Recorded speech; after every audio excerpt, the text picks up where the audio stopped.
Hey everybody, how's it going? It's a Daily Shooter, and one of my subscribers, Rob, asked if I could do a video on HR 7115. This is the 3D Firearms Prohibition Act.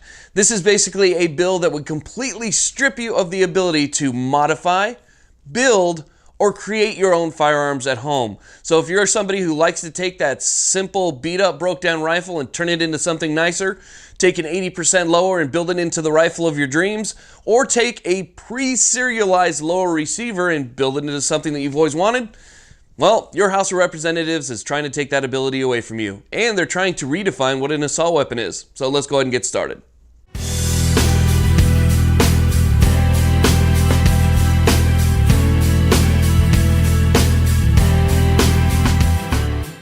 Now, the first thing we're going to talk about is the title of the bill. The name of the bill is one of the most important parts of this bill because the title is supposed to tell us a little bit more about what's inside the bill and maybe give us an idea of exactly what they're going to be going after.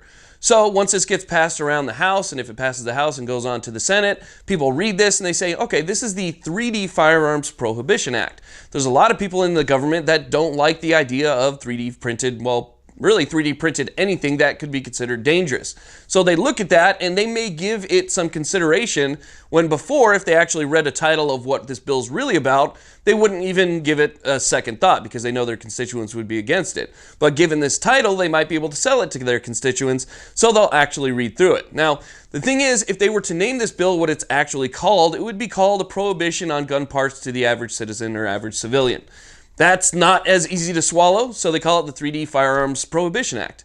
A lot easier to swallow. It's very deceiving, but that's typical, just like firearm safety acts and stuff like that. Common sense gun reform. These are all keywords and stuff that they do in order to manipulate other people into kind of falling for this BS.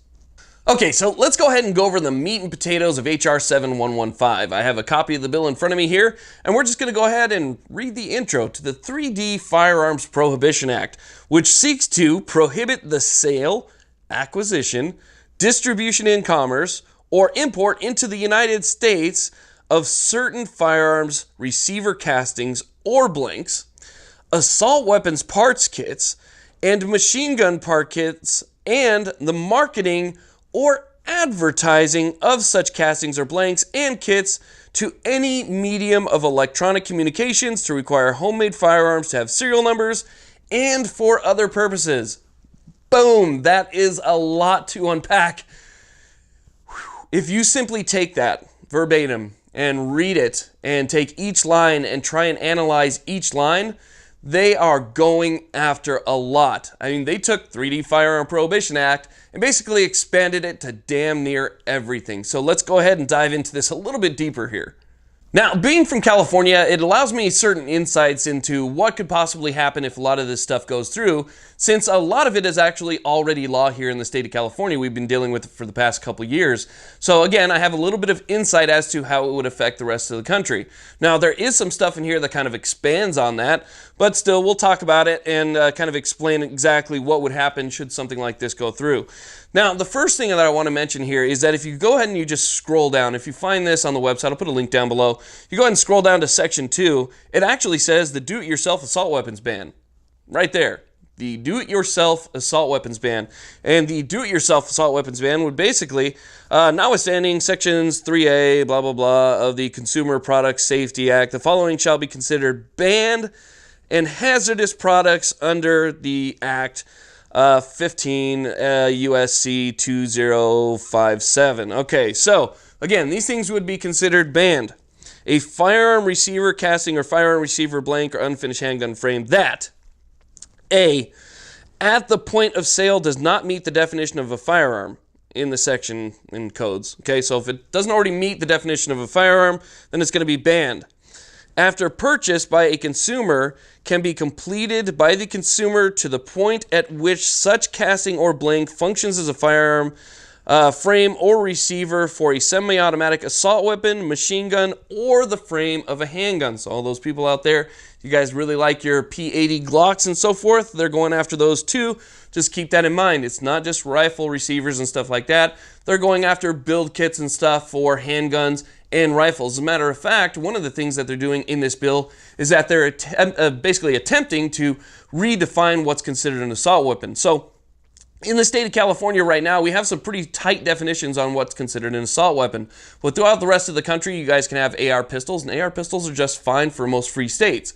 However, this would attempt to redefine what's considered an assault weapon by stating that anybody that has a pistol with a magazine that's located outside of the magazine well will now be redefined as an assault weapon with this bill. So for all of you people who are worried about your, build stuff, your Polymer 80 stuff, this actually goes after existing firearms as well, because it redefines them as assault weapons. So it's definitely, this is not good.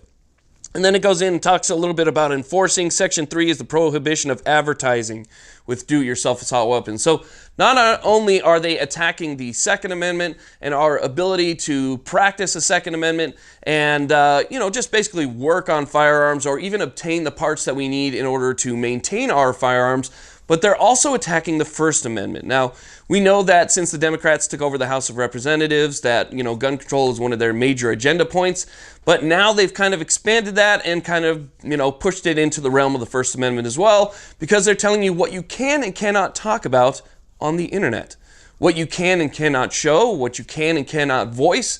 So whether you're doing a podcast, since it's any form of electronic media, so since you're doing a podcast, a video, an Instagram photo, or anything like that, that could depict any of these things that they've considered banned or prohibited, well, they're no longer going to allow you to do that. Your freedom of speech has been squelched because basically they're saying that it is dangerous. Now, there are certain instances where the First Amendment is regulated. You can't say certain things on a plane, you can't say certain things in a movie theater, and you can't threaten anybody with their life.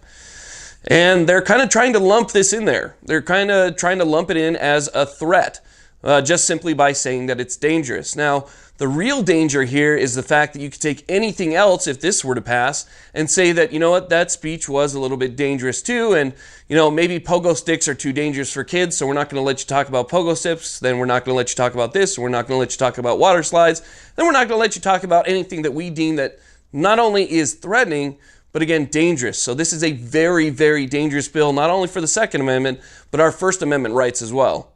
The next thing that I want to talk about as it pertains to this bill is the serialization numbers for homemade firearms. Okay, this is another section here. So what they want you to also do is, for those people that own unserialized firearms that the government isn't supposed to know about anyway, the government wants you to have those serialized. They want you to take it into an FFL and have a serial number put on. They want you to pay a fee for this, and they're giving the FFL the ability to charge a fee equal to what they would charge for basically filling out your 4473 or doing a standard background check. So maybe 25 bucks or something like that.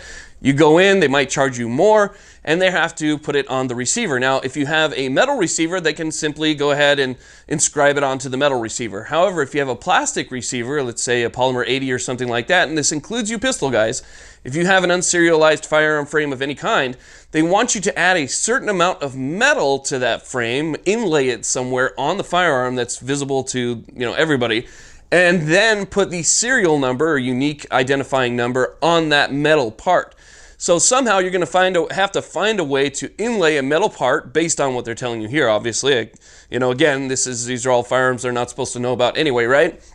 Nonetheless, that's what they want you to do, is to inlay a very specific amount of metal, a specific weight of metal actually, and then have that inscribed as well. So we're talking about going through FFLs again, we're talking about more of your personal information, and then having a unique serialized number that is going to be associated to you. So if you already have one, they're going to make you put a number on it. Now, there is a lot more information in here that pertains to how to acquire that serial number, or exactly what they require when it comes to the serial number itself, and who can do it, why, and how. But there is one title of a paragraph here that sort of illustrates my point, and it is paragraph number 3 under this section, and it basically says, in all caps, because they want you to know that they're not playing around, they ban on possession or transfer of a firearm without a serial number. Very simple. They want to ban your possession and ban the transfer of any firearm that does not have a serial number. But being a little bit more specific, any firearm that does not have a serial number that was made after 1968 that was not made by an actual firearms manufacturer. So if you're just a regular person after 1968, you made a firearm, it does not have a serial number, they're going to require that you get one because they basically will ban the overall possession and transfer of that firearm. So it's just a complete mess here. Now, I'm sure most of you watching are extremely pissed off right now. So what I suggest you do is go ahead and hit the pause button, go get a Xanax, and then once you feel a little bit calmer, go ahead and sit back down because it's only going to get worse. Now, this next one right here, while it doesn't actually say registration, and I don't see anywhere in here where it asks for the information of the person who is getting their firearm serialized, it does seem a little bit fishy to me. This is actually the establishment of a traceability system. That to me really sounds a lot like registration. So we'll go ahead and we'll read the opening paragraph of this bill, which is the in general. In general, within 180 days after the date of the enactment of this section, the Attorney General shall, in consultation with licensed dealers, establish a system that enables the Attorney General to identify any licensed dealer who issues a serial number and identifying mark pursuant to this section. And it goes on to say how the dealers are supposed to go about doing that, and that the Attorney General can, give them guidelines and talk to them about, what's good, what's not, how deep, the markings have to be, and identifying and unique and so forth. And so, kind of goes into a little bit more about that, but it doesn't sound good. There shouldn't be a traceability system when it comes to your firearms. We already have to register everything that we have here in California, and guess what? In California, registration has already led to confiscation. So if you think that it would happen here, but it wouldn't happen there, let me tell you, it absolutely will. Now, the next section that we're going to come into is definitions. This is the one that I was talking about before, okay? So definitions are one of the most scary things to me because in the state of California, I've seen that definitions are used as a precursor to ban things or a precursor to create more laws. These are definitions that are very easily changeable using definitions that, again, sort of like the title of the bill, are a lot less offensive to most people, but still kind of create the same problems, okay? Simply calling something an assault weapon right there, you see it. It doesn't even have to be a real thing, but creating the term assault weapon puts people in one camp and people in a different camp, and those people that really hate anything to do with firearms at all are going to look at the term assault weapon, and they're going to see it in a different way than somebody who is educated about firearms, and that's what it's intended to do. It's intended to separate us, okay? So in definitions, a lot of these things are very, very similar. It talks about, what a part kit is. The term assault weapons part kit means any part or combination of parts. So remember, any part or combination of part, okay? Any part or combination of parts designed and intended to enable a consumer who possesses all such necessary parts to assemble a semi-automatic assault weapon. So any part or parts that once you have all of the parts, you can assemble a semi-automatic assault weapon. That would be the barrel. That would be the handguard. That would be the upper. That would be the lower. That would be the buffer tube, the buffer spring, the buttstock, the magazine release, the bolt catch release, and pins and springs and everything else, the rear takedown pin and the detents and everything else. Because any little piece, once you have all of the pieces, can be used to build what we know as a standard AR-15. So they want to ban it all by this definition, okay? Because you can't buy anything, a simple part or parts, for these kits. So, the term machine gun parts, we're not even going to read that because if you know anything about firearms, you know why we don't even need to read that already. The term semi-automatic assault weapon means, okay, so here we go into more definitions. A semi-automatic rifle, so this is what they're calling an assault weapon, okay? A semi-automatic rifle or semi-automatic shotgun that has the capacity to accept a detachable ammunition feeding device or a semi-automatic pistol that has the capacity to accept a detachable magazine or feeding device and any one of the features described in Section B. Okay, Section B is basically something that says, look, if you have a detachable magazine outside of the pistol grip and a vertical grip, or let's say you have a semi-automatic pistol that has a detachable magazine outside of the pistol grip and a collapsible stock and any of those things. So it's basically just like California. If you have a detachable magazine and any of the evil features, it's no longer a semi-automatic weapon. For some reason, it now gets termed an assault weapon. So it kind of goes through these things, talks about classifications, clarification as to what they consider assault weapons, and they really expand the definition to include just about everything. So keep that in mind. The ors and the ands are also very important to pay attention to. Gives us a little bit more about the effective dates, when would this, when this would take place, where it's located right now, what committees it's with, and everything. It's with different trade committees, and basically this is, I'm going to say, the biggest widespread and most far-reaching attack on the Second Amendment since the Clinton bill. As a matter of fact, I think this goes far beyond the Clinton bill. While the Clinton bill did provide a lot of bans as far as, I guess what they would consider assault weapons is concerned, this goes after everybody who currently owns something.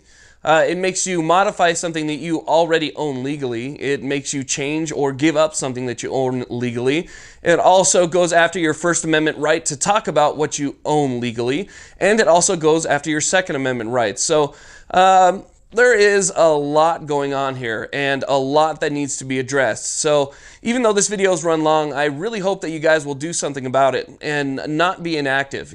Get up off the couch, send a simple email to your representative and let them know that you do not support the 3D Firearms Prohibition Act. Let them know that you see through the smokescreen.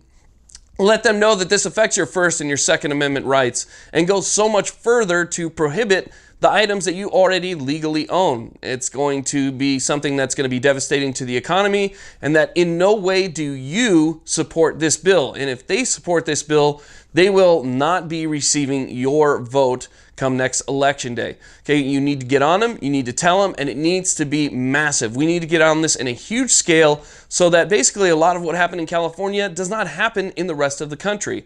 Okay, we have to stop the spread of this anti-gun propaganda and these gun control advocates that are just absolutely doing everything they can in order to take away one of our constitutionally protected rights. So again, write an email, make a phone call, do what you can do, but we got to put a stop to this because, as I just said, it's bad and it's just worse. So anyway, thank you all very much for watching. I really do appreciate it. Always appreciate the ideas and suggestions for videos. This is something that I've been working on for the past week or so anyway.